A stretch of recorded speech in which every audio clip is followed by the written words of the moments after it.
ทุกคนนี่เรื่องนี้เนาะมีเพจหนึ่งนี่ที่ลงเรื่องราวเกี่ยวกับบักเขียวนะพบศพบักเขียวใกล้ที่ทำงานมันคือฮูดีแท้อันนี้เป็นการสร้างเรื่องสร้างราวขึ้นมาเนาะให้คนบางกลุ่มมันลงเชื่ออันนี้นะที่จริงมันไม่ได้แม่นเนาะถ้าแม่นแท้มันต้องมีคลิปวิดีโอหรือว่าออกข่าวเนาะอยู่ในประเทศไทยนะมันไม่ได้คืออยู่ประเทศลาวเพราะประเทศไทยเขาไม่ได้มีความลับเกี่ยวกับเรื่องนี้นะถ้าอยู่ประเทศลาวเนี่ยมีแท้เขาปิดข่าวอันนี้อยู่ที่ประเทศไทยมันบ่มีเนาะเรื่องแบบนี้เนาะอันนี้เป็นการสร้างภาพหรือว่าตัดภาพขึ้นมาใส่เอาเนาะแล้วก็มาใส่หัวข้อเข้าไปเนาะแล้วก็มีคนจำนวนหนึ่งที่เข้าไปลงเสื้อแล้วก็ต่อว่าให้เรื่องของบักเขียวเนาะแล้วก็ยังมีหลายๆคนถามหาเรื่องกับบักเขียวนี่นะคือบักเขียวมันบ่ได้ออกมาเคลื่อนไหวเป็นเวลาเดือนกว่าแล้วเนาะก็เลยมีคนสงสัยว่าบักเขียวนี่ไปทางใดเนาะก็มีคนสนใจเยอะน่าสนใจว่าบักเขียวนี่มันไปใส่แท้เนาะมันคือมิดแท้คือบ่เห็นออกมาเคลื่อนไหวแล้วตอนนี้แม้แต่ทาง TikTok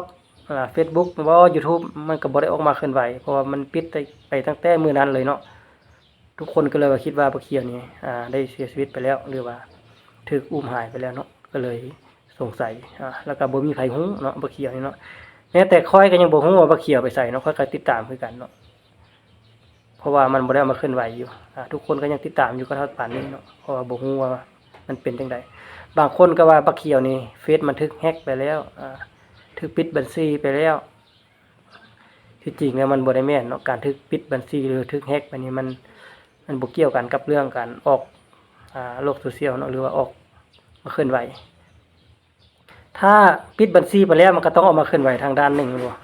YouTube หรือว่า TikTok เนาะมันก็มีหลายทางด้านหรือเขาก็จะสร้างเฟซใหม่ขึ้นมาเขาก็มีการบอกเนาะว่าเฟซนี้ถูกแฮ็กจะเป็นจังซั่นจังซี่อันนี้มันบ่ได้เคลื่อนไหวจากด้านเลยมันเงียบมิดไปแบบคือเบ้าหมกเฮ็ดเนาะ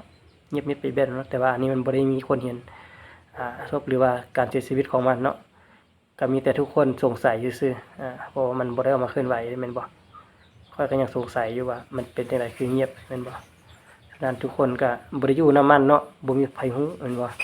มีแต่สงสัยแล้วก็สร้างภาพ AI ขึ้นมาก็คือทุกคนเห็นนี่แหละ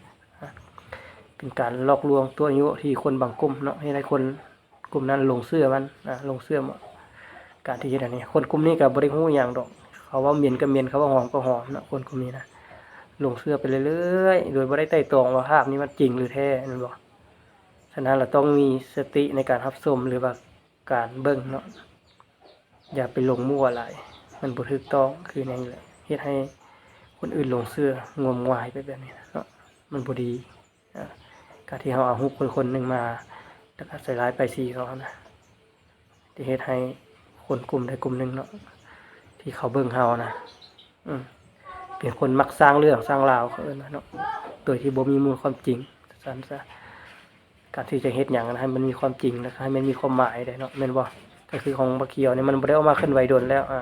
ทุกคนอาจจะฮู้ดีแม่นบ่ก็เท่าทุกมื้อนี้มันก็บ่ออกมาเคลื่อนไหวก็คือทุกคนสังเกตนั่นแหละ